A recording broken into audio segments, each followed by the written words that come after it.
संत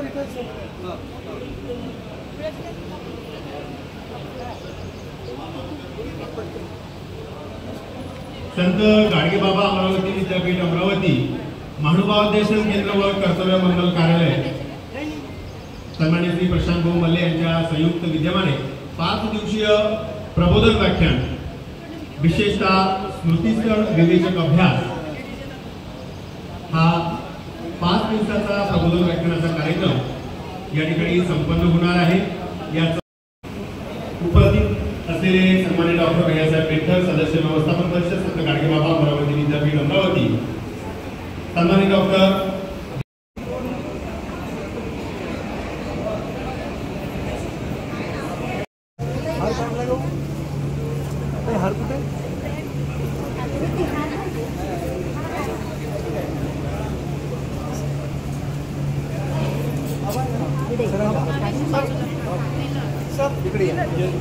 धनु विडा काढला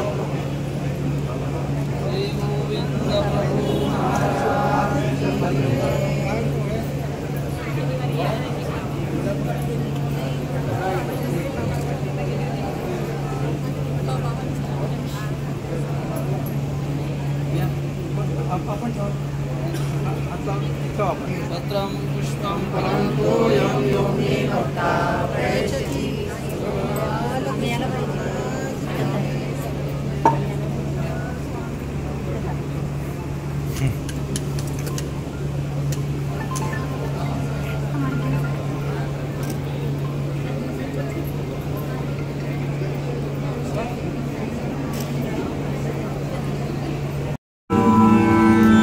नित्यं च विद्यामन्थनं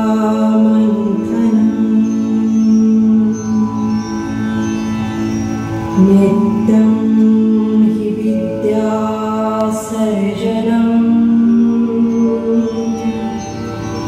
नित्यं च विद्याजीवनम्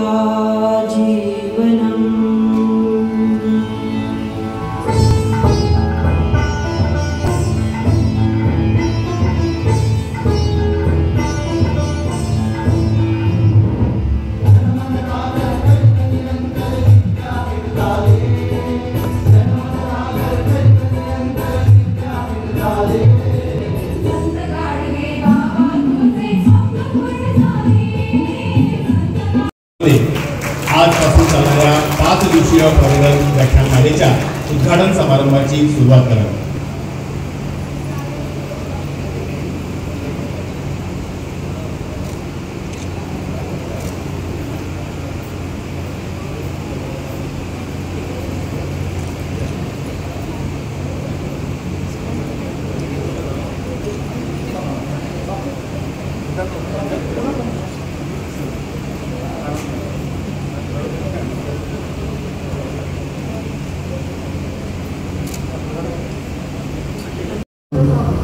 परमेश्वर सर्वज्ञ श्री चित्र स्वामींची श्रीचरण स्मरण ज्यांच्या नावाने आपलं विद्यापीठ आहे ते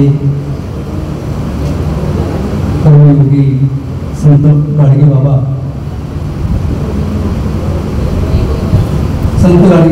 अमरावती विद्यापीठ मानवाध्यासन केंद्र आणि कर्तव्य मंगल कार्यालय प्रशांतजी महल्ले मंजुश्री महल्ले यांच्या संयुक्त विद्यमाने संपन्न होत असलेला हा 5 दिवसीय प्रबोधन व्याख्यानमालेचा कार्यक्रम।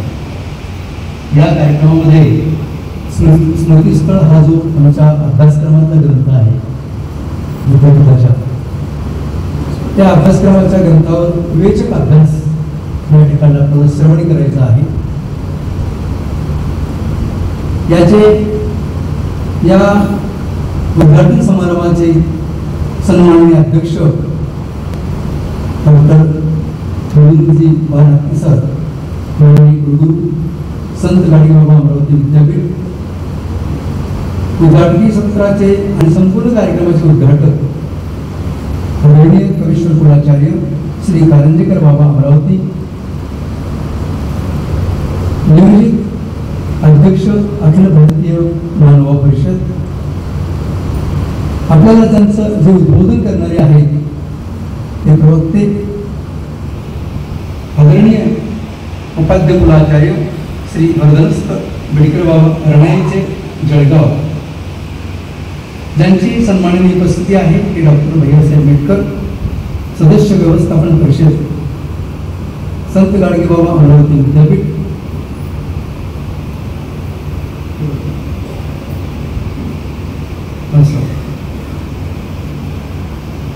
डॉक्टर दिनेशजी नितीत सर, अधिष्ठाता वाणिज्य व व्यवस्थापन परिषद, संत गाडगेबाबा अमरावती विद्यापीठ, डॉक्टर अण्णा वैद्य, सदस्य मराठी भाषा अभ्यास मंडळ, संत गाडगेबाबा अमरावती विद्यापीठ.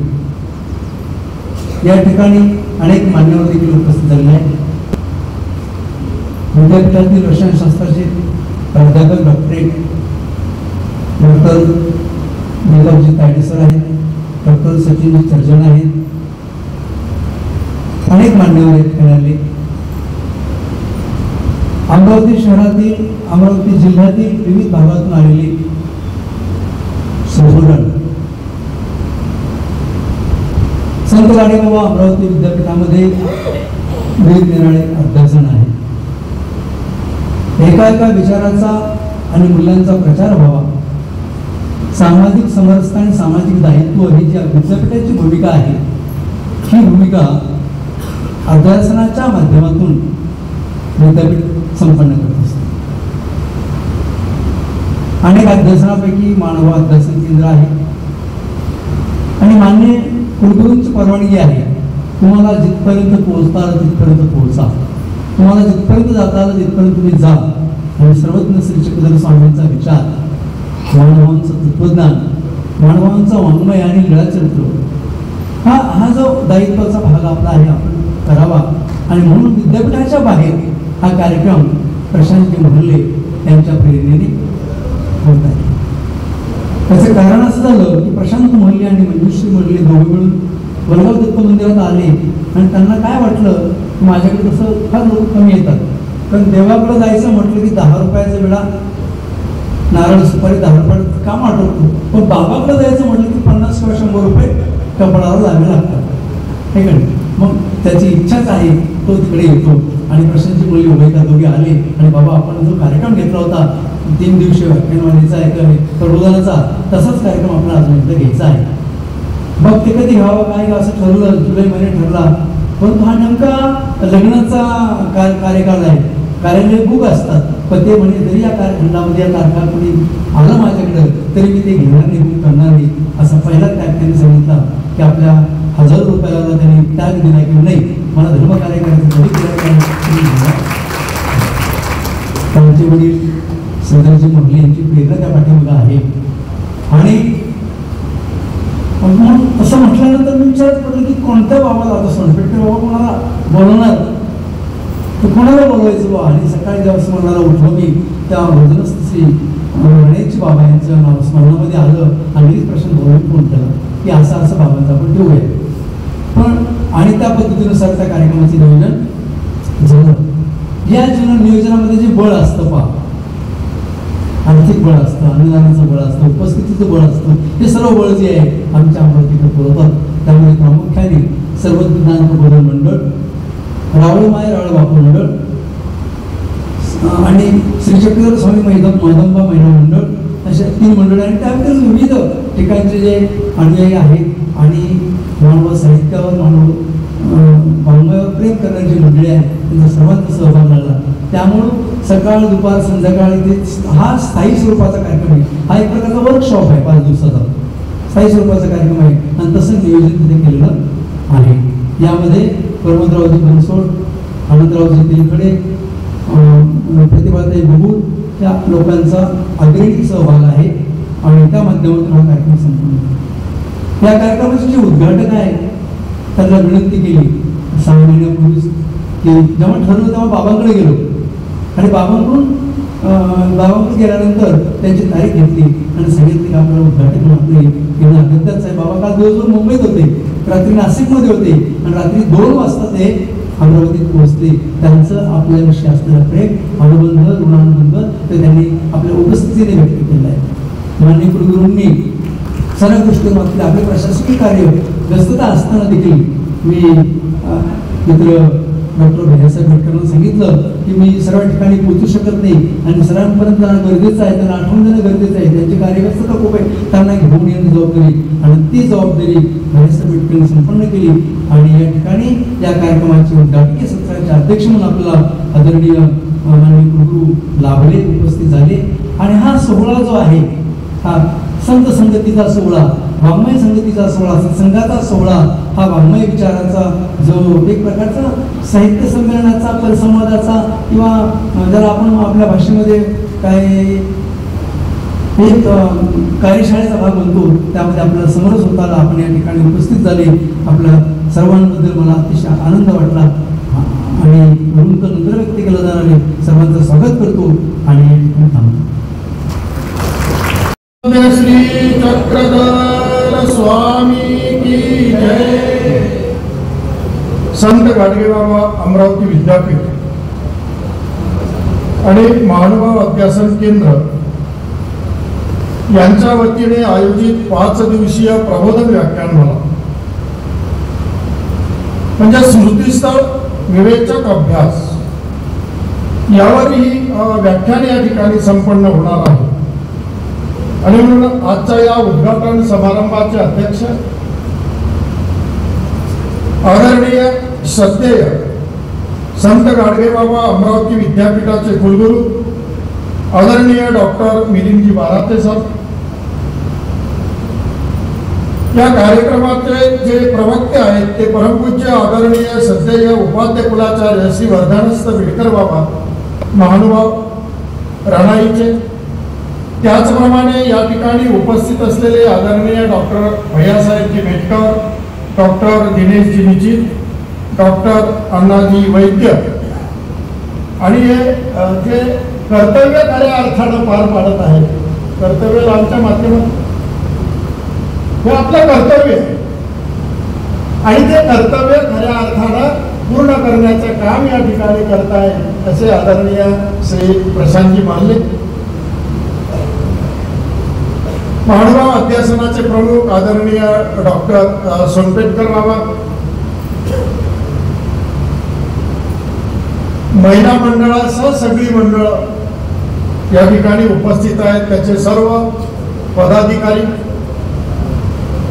श्रीकृष्ण मंदिराचे अध्यक्ष आणि परिषदेचे सचिव, अखिल भारतीय महानुभाव परिषदेचे सचिव आता आहे सध्या अधिवेशन होईपर्यंत, मग पुन्हा दुसरं येईलच जबाबदारी, असे आदरणीय डॉक्टर आपला आदरणीय श्री सुभाषरावजी पावडे आणि उपस्थित असलेली सर्व आदरणीय संत तपस्विनी सश्रद्ध अंतकरणानं प्रभू श्री चक्रधरांच्या श्री चरणावर श्रद्धा समर्पित करण्यासाठी उपस्थित असलेली सर्व मातृतुल्य पितृतुल्य मंडळी, बंधू भगिनी आणि बालमित्रांनो,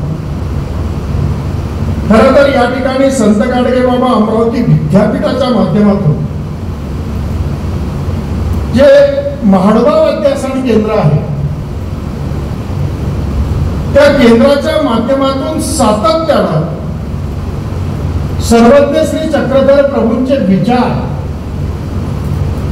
किंबहुना सत्य, अहिंसा, शांती, समता हा जो संदेश स्वामींनी दिला असेल त्या काळात,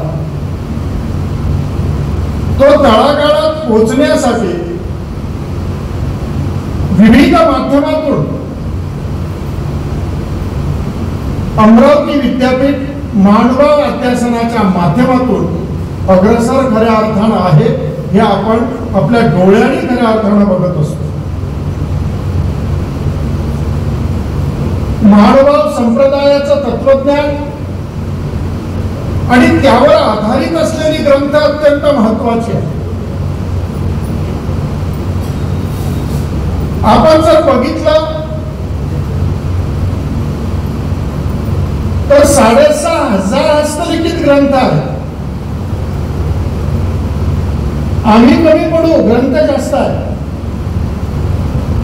किंबहुना ती वाचण्यासाठी, आत्मसात करण्यासाठी सुद्धा आम्ही कमी पडू. पण आमच्या पूर्वजांनी तो ठेवा खऱ्या अर्थाने एखाद्या झाडाखाली बसून कुठली व्यवस्था नाही, दिनचर्या ही आचरायची आहे. दीक्षा असेल, विविध सगळ्या ज्या गोष्टी आहेत त्या सगळ्या पालन करून एखाद्या झाडाखाली बसून त्यांनी खऱ्या अर्थाने या ग्रंथाची निर्मिती केली, लेखन केलं, ते अत्यंत महत्वाचं आहे. ते तुमच्या आमच्यासाठी आहे. आणि म्हणून श्रुती स्मृती वृद्धाचार आणि मार्गरुणी म्हणजे श्रुती जी आहे, सर्वज्ञ श्री चक्रधर प्रभूंनी आपल्या श्रीमुखातून जे निरूपण केलं ती श्रुती आहे. स्मृती म्हणजे नागदेव आचार्य आणि परिवार यांच्यातलं स्वामींनी जे सांगितलं ते तत्व तंतोतंत आचरणात आणून आचरण ज्या वेळेस त्यांनी केलं आणि ते जेव्हा समाजाला दिसतं ते स्मृतीस्थळात आलेलं आहे. बघा तुम्ही स्मृतीस्थळ डोळ्यासमोर घेतलं तुम्ही की पात्र तुमच्या डोळ्यात येतील. ती पात्र डोळ्यासमोर तुम्हाला दिसतील. एक चित्र डोळ्यासमोर माणसाचं तयार होतं. जसं दृष्टांतामध्ये आपण जेव्हा वाचतो त्यावेळेस जसं दृष्टांताचं चित्र डोळ्यासमोर येतं तसं स्मृतीस्थळात स्मृती वाचत असताना ते सगळं चित्र आपल्या डोळ्यासमोर येतं. मग त्या काळातली राजकीय स्थिती असेल, त्या काळातली धार्मिक स्थिती असेल, त्या काळातला व्यवहार असेल, त्या काळातली बोलीभाषा असेल, या सगळ्या गोष्टी आपल्याला त्या माध्यमातून खऱ्या अर्थानं अभ्यासायला मिळतात. तत्व सिद्धांत तर आहेच, विषय नाही, पण तशाही आपल्याला बऱ्याचशा गोष्टी आपल्या जीवनात आत्मसात त्यातून करता येतात आणि त्या मार्गाने खऱ्या अर्थानं वाटचाल आपल्याला करता येईल. एका स्मृतीचा उल्लेख करेल. महाराष्ट्राचा राजा महादेवराव आहे. देवगिरीवरून सगळं राज्य चालतं. राजाला काव्य ऐकण्याचा छंद आहे. अनेक अनेक कवी येत होते राजदरबारामध्ये, काव्य आपलं ऐकून जात होते. त्याबरोबर जे काही मिळत होतं ते कवी घेऊन जात होते. आणि मग एक दिवशी या महाराष्ट्रातले 3 कवी त्या दरबारात आले.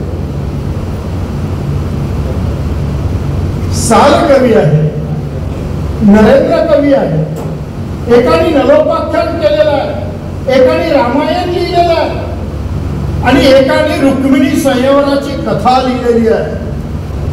कथेचा संबंध इथे येतो, या अमरावतीशी येतो की ज्या ठिकाणाहून श्रीकृष्ण मंदिर जे आहे माता खिडकीचं, त्या ठिकाणाहून भगवान श्रीकृष्णाने रुक्मिणीचं हरण, त्यापेक्षा रुक्मिणीचं उद्धारण केलं असं आपण म्हणू. ती जी जागा आहे त्या जागेचं चित्र नरेंद्र कवींच्या लेखणीत उतरलेलं आहे. ते रुक्मिणी संयवर, ते ग्रंथ नरेंद्र कवींनी लिहिलेला ते काव्य. आणि राजाच्या दरबारामध्ये जेव्हा वाचन सुरू होतं, कवी आपलं वाचन करत होते आणि काव्य त्या ठिकाणी राजा ऐकत होता.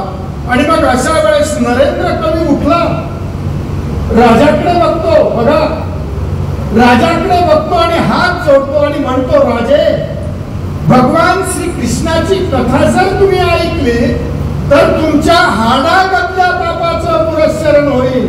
म्हणजे हाडापर्यंत जे पाप पोचले असतील त्याचाही पुरस्करण भगवान श्रीकृष्णांची रुक्मिणी संयवर ही जर कथा ऐकली तर नक्कीच त्या पापातून तुम्ही मुक्त होऊ शकता.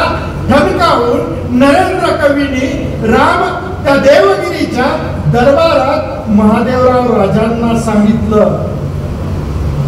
प्रसंग डोळ्यासमोर येईल. बघा आपण किती बोलका प्रसंग आहे तो. राजाने सांगितलं, ठीक आहे, असं आहे तर वाच. आणि मग नरेंद्र कवींनी त्या दरबारात ते काव्य वाचायला सुरुवात केलेलं आहे. निरव शांतता झालेली आहे दरबारात, कुजबुज होणारी बंद झालेली आहे. राजा एकटा नरेंद्राकडे बघतो आणि काव्य ऐकतोय. ऐकता ऐकता राजाचं हृदय पाझरलं. राजा सिंहासनावरून उभा राहिला. नरेंद्राला सांगितलं, नरेंद्रा थांब, एक काम कर तू नरेंद्र, एक काम कर फक्त. अरे एका एका ओवीला एक एक सुवर्ण मुद्रा देतो मी. हे काव्य फक्त माझ्या नावावर तू कर, माझ्या नावावर कर. पण नाही. साहित्यिक असा असावा, कुठेही तडजोड नसावी. कवी असा असावा, कुठेही तडजोड नसावी. त्याच ठिकाणी ठणकावून राजाला सांगितलं, नाही राजे, मी काव्य नाही देऊ शकत. मी जर हे काव्य आज तुम्हाला मोरांच्या बदलीत दिलं तर सगळ्या कवी कुलाला कलंक लागेल, आणि म्हणून मी ते काव्य तुम्हाला देऊ शकत नाही. हे रामदेव राजांच्या दरबारात ठणकावून सांगणारा कवी हा सर्वज्ञ श्री चक्रधर प्रभूंच्या तत्वज्ञानाचा आणि आचार्य श्री नागदेवांनी त्याला उपदेश दिला होता. त्या तत्वज्ञानाचं पडसा खऱ्या अर्थानं आपल्याला देवगिरीच्या दरबारामध्येही नरेंद्राच्या माध्यमातून बघायला भेटलेले आहेत. आणि म्हणून विचार देणारा विषय आहे. आपण जर खऱ्या अर्थानं स्मृतीस्थळाकडे बघितलं तर स्मृतीस्थळ आत्मबलोबल वाढवतं, धर्मावरचं प्रेम वाढवतं, आणि धर्माच्या मार्गाने जाण्यासाठी खऱ्या अर्थानं आपल्याला ते बळ निर्माण करून देतं. जर स्मृतीस्थळाचं खऱ्या अर्थानं आपण वाचन केलं तर त्यातली पात्र, त्यातला हितोपदेश करणारे गुरु, त्यावेळेची रहनसहन, त्यावेळेची बोलीभाषा, त्यावेळेचा व्यवहार, या सगळ्या गोष्टीचं चित्रण खऱ्या अर्थानं आपल्याला स्मृतीस्थळाच्या विवेचनातून खऱ्या अर्थानं आपल्याला बघायला मिळतं. आणि ते गेले 5 दिवस आपण उपाध्ये कुळाचार्य परमपूज्य आदरणीय श्रद्धेय बाबांच्या मुखातून खऱ्या अर्थानं आपल्याला ऐकायला मिळेल, यात काहीही शंका नाही. आणि म्हणून या सत्राचं नाही तर या खऱ्या अर्थानं 5 दिवसीय प्रबोधन व्याख्यानाचं उद्घाटन झालं असं मी या ठिकाणी जाहीर करतो. आदरणीय डॉक्टर मिलिंद बाराते सरांना एक विनंती करतो. सर, अध्यासन आहे पण निधी अभावी बरंचसं रखडलेलं दिसतं.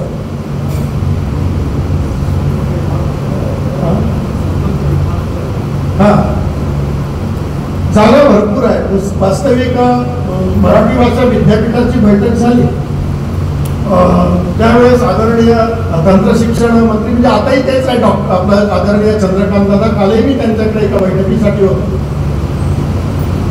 दादांना म्हटलं 100 एकर जागा आपल्याला असू द्या. ते म्हटलं नको, काय करता, सगळे झाडं उगवलेले असतात, आपल्याला मुलं दिसले पाहिजे जागेवर, 50 एकराचंच करा पण चांगलं करा. अमरावती विद्यापीठामध्ये भरपूर जागा आहे. तो थोडासा काही कोपरा मांडवा अध्यासनासाठी जर खऱ्या अर्थाने मिळाला तर त्यावर निधी आणून देण्याची जबाबदारी मी करतो. सर, मी आता रेड्डी सरांना फोन लावला. रेड्डी सर म्हटलं मी मीटिंगमध्ये आहो बाबा, नंतर झालं की मी तुमच्याशी बोलतो. हाच विषय बोलायचा होता. रस्तोगी साहेबांसमोरही मी एकदा हा विषय केला होता.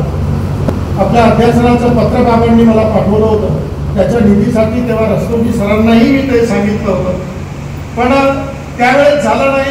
रस्तोगी सर बदलून गेले, आता रेड्डी सर आले. रेड्डी सरांकडे खऱ्या अर्थानं जे असेल तो विषय त्याचा मांडू, आणि अध्यासनासाठी निधी जरी लागत असेल तर आपण भांडण्याची गरजच नाही पडत, कारण आपल्याला तो निधी आदरणीय या राज्याचे मुख्यमंत्री यांच्या आदेशाने चंद्रकांत दादा आपल्याला प्राप्त करून देतील, त्यातला काही विषय नाही. पण अध्यासनाला बळकटी मिळावी.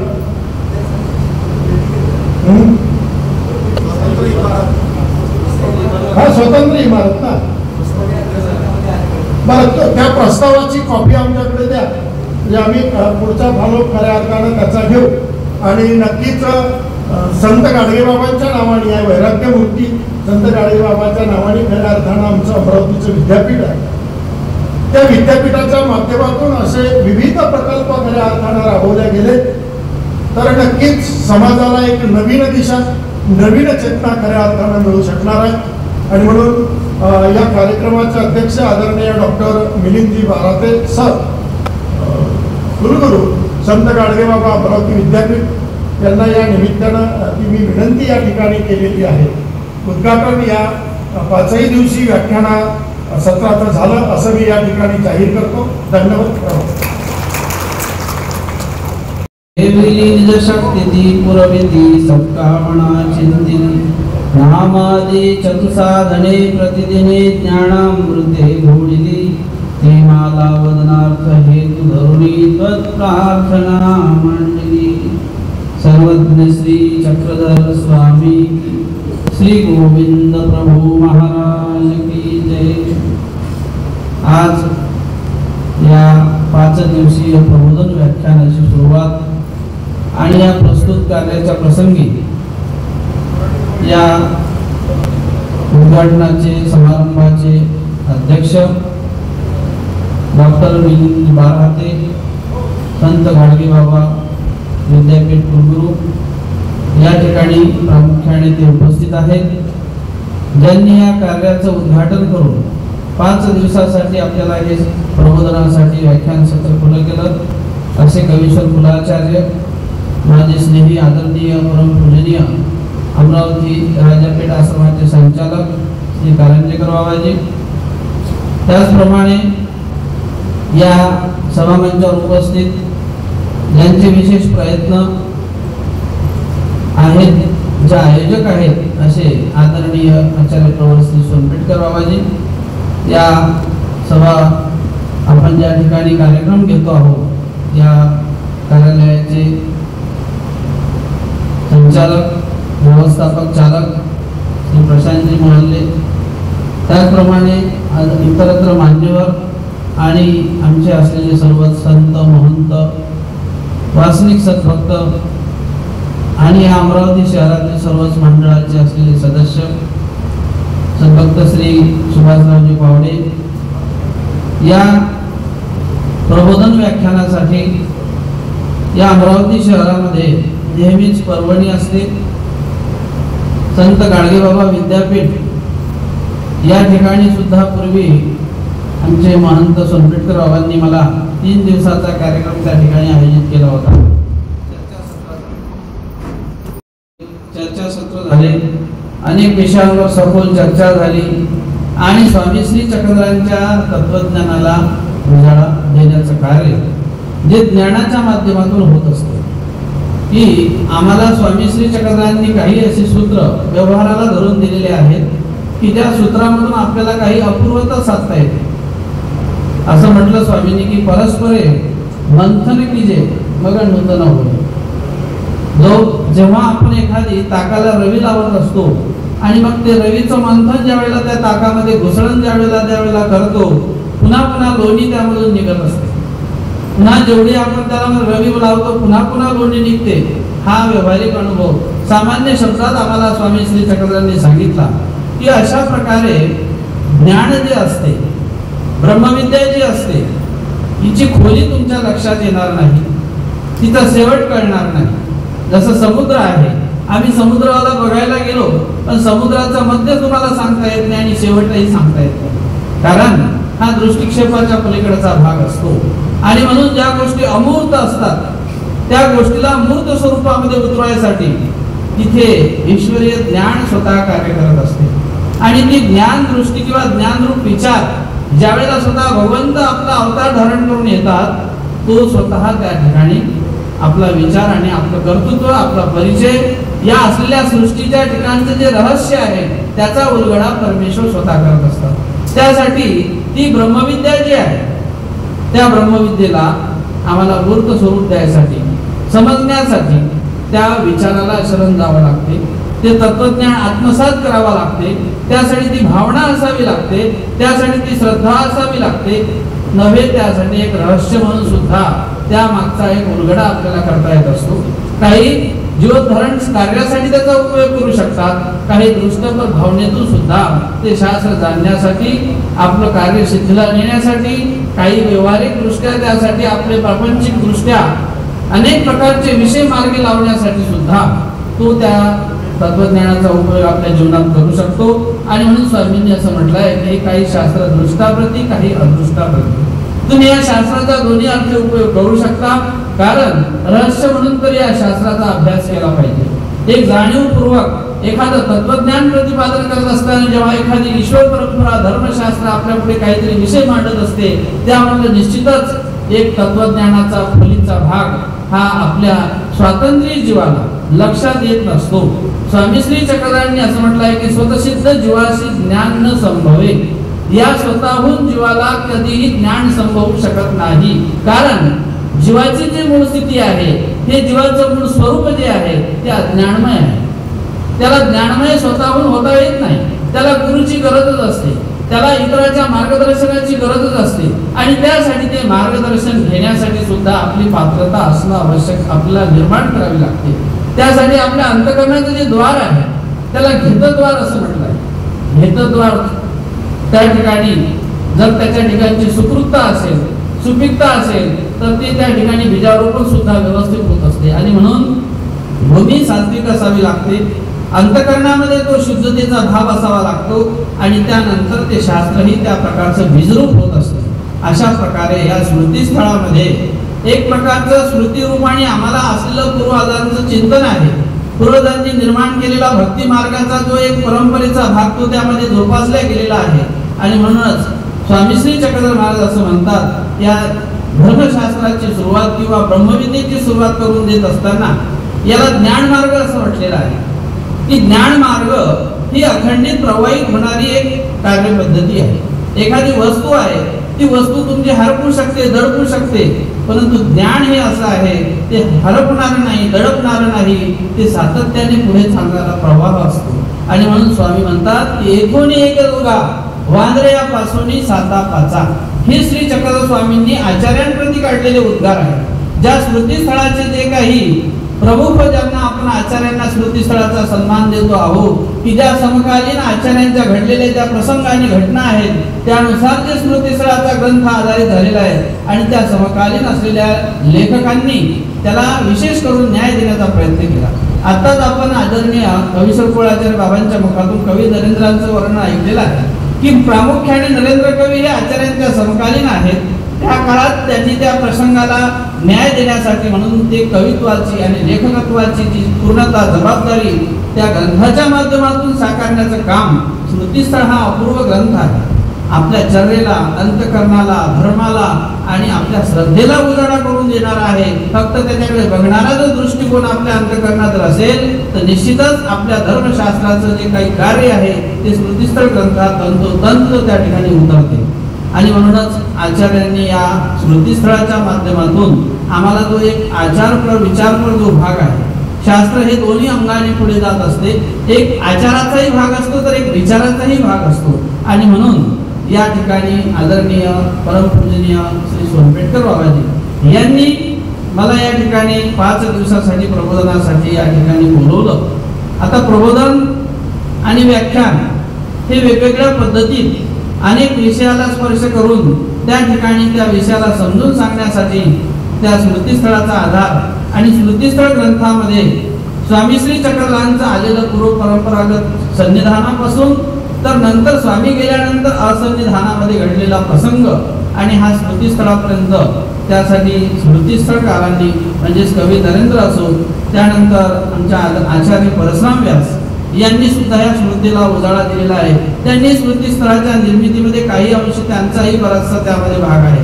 त्यानंतर कवी मालोव्यासांनी आमच्या उपाध्य परंपरेत असलेल्या हिरायसांचे शिष्य मालोव्यास यांनी सुद्धा या स्मृतीला पुन्हा उजाळा देत त्या ठिकाणी त्या निर्मितीमध्ये अशा प्रकारे स्मृतीस्थळकारांनी हा अमूल्य ठेवा या स्मृतीचा आपल्यासाठी ठेवलेला आहे. आणि हा स्मृतीस्थळ ग्रंथ चरित्र निर्माण झालेलं आहे. आचार्यांनी त्या ठिकाणी आपल्या सान्निध्यानामध्ये महिम भट्टांना प्रमुख करून साक्षात चरित्र ग्रंथ आपल्यासाठी आहे. पण नंतर स्मृतीस्थळ ग्रंथ हा आपल्यासाठी आपल्या पूर्वजांनी ठेवलेला आहे आणि म्हणून त्याचं विवेचन आपण 5 दिवसामध्ये बघणार आहोत. आज या ठिकाणी हा ग्रंथ स्वामी श्री चक्रधरांचा विचार हा या ग्रंथातून आपल्याला बघायचा आहे. आणि म्हणून या कार्यासाठी मला या प्रबोधनासाठी या सर्व भक्तमंडळींनी अमरावतीकरांनी या ठिकाणी बोलवलेलं आहे आणि आपल्या उद्घाटनासाठी आचार्य मंडळी उपस्थित आहेत. करिता हा 5 दिवसीय प्रबोधन कार्यक्रम हा व्यवस्थितपणे आपला परमेश्वर श्री चक्रधर महाराज आपल्या कृपादृष्टी अवलोकनातून सिद्धीला नेऊत अशी प्रभूचरणी प्रार्थना करून माझे विचार या ठिकाणी संपवतो. सर्वज्ञ श्री चक्रधर मागे मागे येऊन असं माझ्याकडे काम करा दादा काही समोर या. अतिशय सार्थ अशी निवड आहे. आपण सर्व जाणता आदरणीय मोठे बाबांचं कार्यकक्षा अतिशय आणि अगदी वसनामध्ये अखंड बुडालेल्या अशा अवस्थेत पोलिसांनी त्यांना ते आढळून आले. इतकी भीषण परिस्थिती आज समाजासमोर आहे. त्याच बातमीमध्ये डाटा आलेला आहे की अमरावतीमध्ये गेल्या 6 महिन्यामध्ये गुन्हेगारी जी आहे ती किती मोठ्या प्रमाणात वाढलेली आहे. हा प्रकार तर फक्त अमरावतीतच नाही तर संपूर्ण भारतामध्ये हा गुन्हेगारी आपल्याला दिसते की वाढलेली आहे. तर त्याचा गुन्हेगारी तर गंभीर भाग आहेच, पण त्यातूनही गंभीर गोष्ट अशी की त्यातले बहुतांश गुन्हेगार जे आहे ते अतिशय कोवळ्या वयाचे तरुण आहेत. साधारणतः 16 ते 22-23 वया गटातले बहुतांश गुन्हेगार आज दिसून येतात. ही सर्व समस्या आज आपल्या समाजासमोर का निर्माण होते आहे तर त्याचं उत्तर शोधायचा प्रयत्न केला असता एक उत्तर मिळतं की मोबाईलमुळे आहे, केबलमुळे आहे, जी बदलती जीवनशैली आहे, जे अत्यंत जीवघेणं स्पर्धेचं युग जे निर्माण झालेलं आहे. अशा अनेक त्याच्यावर उत्तरं मिळतात. मला वाटतं की आज जे आपण जशी प्रबोधन व्याख्यानमाला उद्घाटन केलेलं आहे असे उपक्रम जर का आपण नियमितपणे विविध माध्यमातून राबवले तर निश्चितपणे विशेषतः जी तरुण पिढी आहे त्यांचं त्या मार्गाने उद्बोधन होईल. आणि ही जी अत्यंत गंभीर अशी समस्या आज आपल्यासमोर उभी आहे म्हणजे कुलगुरू म्हणून माझ्याकडे अगदी नियमितपणे तक्रारी येत असतात, पालक येत असतात किंवा कॉलेजकडनं प्राचार्य येत असतात, ते सांगत असतात किंवा तक्रारी करतात की विशेषतः व्यसन जे आहे म्हणजे मादक द्रव्य ज्याला आपण म्हणतो मादक पदार्थ जे असतात ही अत्यंत भीषण समस्या आज आपल्या देशाच्या समोर समाजासमोर आणि विशेषतः तरुण पिढीसमोर आज उभी राहिलेली आहे मोठ्या प्रमाणात. आणि त्यात श्रीमंत गरीब असा भेदभाव न करता आज मोठ्या प्रमाणात तरुण वर्ग या व्यसनाच्या आहारी जात आहे. त्याच्यामुळे ही एक समस्या आज आपल्या देशापुढे आवाज उभी आहे. असे अनेक कार्यक्रम राबवून उपक्रम राबवून अशा ज्या गंभीर समस्या देशासमोर उभ्या आहेत त्याकरिता समाजाचं पालकांचं विशेषतः तरुण विद्यार्थ्यांचं उद्बोधन करून त्यांना त्यापासून कसं परावृत्त करता येईल आणि उद्याचा एक चांगला नागरिक कसा निर्माण करता येईल हे एक उद्दिष्ट या असे जे आपण उपक्रम राबवत असतो त्यामागे असतं. मध्ये मी इंद्रपूरला गेलो होतो. माझ्याबरोबर सोनपटकर बाबाही होते. तिथे आम्ही गेलो, तिथे दर्शन घेतलं. त्या आश्रमात आम्ही त्या दिवशी प्रसादही घेतला. तर तिथले जे बाबा होते त्यांनी त्यांच्याकडनं जो जुने 700-800 वर्ष जुने हस्तलिखित जे आहेत त्या त्यांनी तिथे सांभाळून म्हणजे एका खोलीमध्ये अगदी व्यवस्थित कुलूप लावून ठेवलेले होते. पण मी गेल्यामुळे त्यांनी तुम्हाला ते अतिशय आनंदाने ते उघडून दाखवले. माझ्याबरोबर मला वाटतं मराठी विद्यापीठाचे कुलगुरू डॉक्टर आवडदार तर त्यांनाही मी आमंत्रित केलं होतं, तेही आले होते. आम्ही ते अगदी आनंदाने ते ग्रंथ पाहिले असता अतिशय म्हणजे आपल्या पूर्वजांनी 700-800-1000 वर्षापूर्वी जे हस्तलिखित आहेत ते आजही जसे तसे जतन करून ठेवलेले आहेत. मग त्या काळातली जी एक आपण म्हणू म्हणजे सायन्स अँड टेक्नॉलॉजी होती जो म्हणजे कागद म्हणा शाई म्हणा कुठेही त्याला त्याचा एक कणही कुठे गिरलेला नाही किंवा तो कागद आजही कुठे असा काटलेल्या अवस्थेत नाही. इतक्या व्यवस्थित अवस्थेमध्ये आजही ते ग्रंथ त्यांनी सांभाळून ठेवलेले आहेत.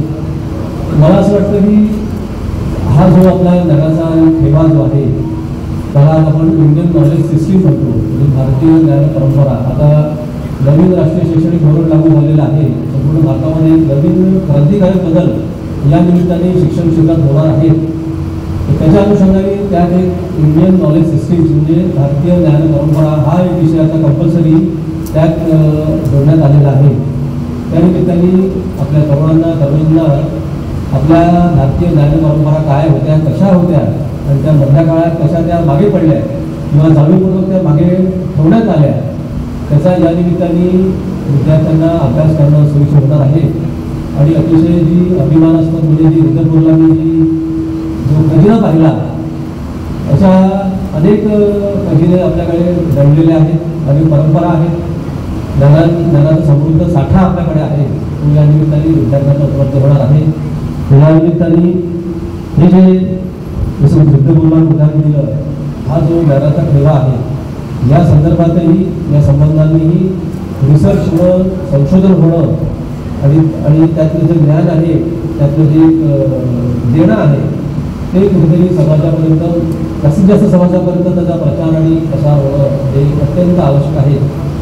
आताच मला बाबांनी बसल्या मला चक्रधर स्वामींची कमिटीच सांगितली की लोणारला गेले असता त्याच्या भक्तांनी प्रश्न विचारलं की हा जो तलाव आहे हा कसा निर्माण झाला. पण 800 वर्षापूर्वी त्यांनी उत्तर दिलं की तो उल्कापात झाला होता आणि उल्कापातीमुळे हा तलाव निर्माण झालेला आहे. आता आपण कल्पनाही करू शकत नाही की 800 वर्षापूर्वी म्हणजे हे ज्ञान आपल्या जे संत महात्मा होऊन गेले त्यांच्याकडे ते होतं आणि आज आपण रिसर्च करतो. युरोपमधनं, अमेरिकेमधनं सायंटिस्ट आपल्याकडे येतात आणि ते आपल्याला सांगतात अभ्यास करून की इथे उल्कापात झाला होता म्हणून तलाव निर्माण झाला आणि मग ते आपल्याला खरं वाटतं. तर ही जी आपली एक जी मानसिकता झालेली आहे ती कुठेतरी दूर करणं मला वाटतं आवश्यक आहे. आणि असे जे उपक्रम आहे त्याचा आजचा हा 5 दिवसीय प्रबोधन उपक्रम आहे. मला वाटतं अशा उपक्रमाच्या माध्यमातून निश्चितपणे एक चांगला एक संदेश म्हणा किंवा एक जनजागृती समाजामध्ये होऊ शकते आणि पर्यायाने आपण जे आज विश्व गुरु होण्याचं स्वप्न पाहत आहोत ते निश्चितपणे पूर्ण होईल असा मला विश्वास वाटतो. मी या निमित्ताने परम आदरणीय हरीश्वर कुलाचार्य श्री कारंजेकर बाबा महानुभाव यांचे तसेच उपाध्याय कुलाचार्य श्री वर्धनस्थ बिडकर बाबा महानुभाव या दोघांचेही मनापासून विद्यापीठाकडनं आभार मानतो. विद्यापीठाच्या सर्व जे विद्यापीठाचे कार्य आहे त्या कार्यामध्ये आपण दोघांचा आशीर्वाद असू द्यावा आणि आपण विद्यापीठाच्या पाठीशी उभे राहावे अशी मी आपण या आपण दोघांना विनंती करतो. आणि पुरुष आपण सर्वांना आजच्या या प्रबोधन व्याख्यानमालेच्या निमित्ताने शुभेच्छा देतो. पुरुष धन्यवाद.